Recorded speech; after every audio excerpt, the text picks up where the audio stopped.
বর্তমানে অনেক প্রতারক ইমো আইডি হ্যাক করছে এবং এতে ইমো আইডি ব্যবহারকারী কিন্তু প্রতারিত হচ্ছে। তো আপনার ইমো আইডিও কিন্তু হ্যাক হতে পারে। তো সেক্ষেত্রে কিন্তু আপনার অবশ্যই কিন্তু ইমো আইডি সাবধানে ব্যবহার করতে হবে। তো আপনার ইমো আইডিতে লগইন প্রোটেকশন চালু করলে আপনার ইমো আইডি কেউ আর হ্যাক করতে পারবে না।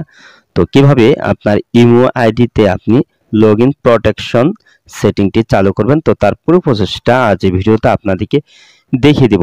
সো ভিডিওটি কন্টিনিউ শেষ পর্যন্ত দেখতে থাকুন।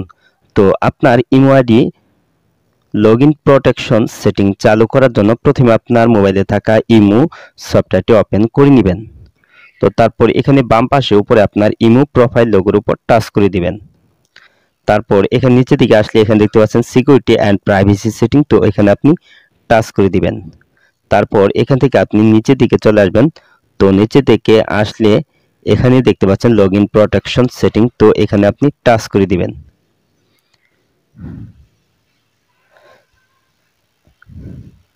তারপর এখান থেকে আপনি নিচের দিকে আসবেন। তো নিচের দিকে আসলে এখানে দেখতে পাচ্ছেন অ্যাডভান্স প্রোটেকশন সেটিং, তো এখানে আপনি টাচ করে দিবেন। তারপর এখানে দেখতে পাচ্ছেন সিম বিন্ডিং, তারপরে আছে অ্যান্ড্রয়েড অনলি, তো এই দুইটি সেটিং কিন্তু এনেবল করতে হবে। তো এই দুইটি সেটিং এনেবল করার জন্য এখানে নিচে দেখতে পাচ্ছেন এনেবল অপশন, তো এখানে আপনি টাচ করে দিবেন।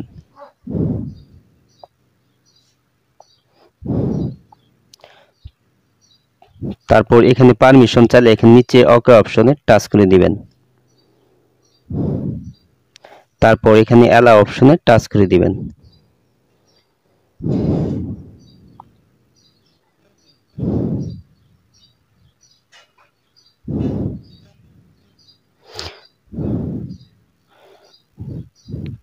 তো দেখতে পাচ্ছেন চেকিং কোড, তো কোড চেকিং করা হচ্ছে।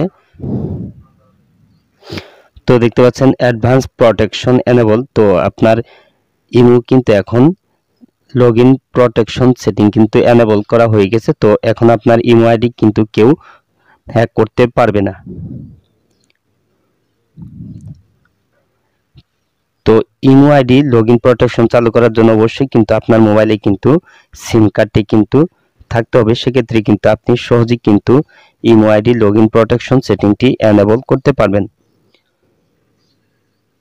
তো এভাবেই আপনি খুব সহজে কিন্তু আপনার ইমো আইডি লগইন প্রোটেকশন চালু করে কিন্তু আপনার ইমো আইডি নিরাপদে আপনি ব্যবহার করতে পারবেন। তো আজ এই ছিল ভিডিওটি শেষ পর্যন্ত দেখার জন্য আপনাকে অসংখ্য ধন্যবাদ। ভিডিওটিতে অবশ্যই লাইক দিবেন, আর চ্যানেলে নতুন ভিজিট করে থাকলে এরকম ইন্টারেস্টিং ভিডিও পেতে অবশ্যই ফেয়ার টেক ভিডিও ইউটিউব চ্যানেলটি সাবস্ক্রাইব করে চ্যানেলের পাশের বেল আইকনটি বাজিয়ে দিবেন সবার আগে নতুন ভিডিওর নোটিফিকেশন পাওয়ার জন্য।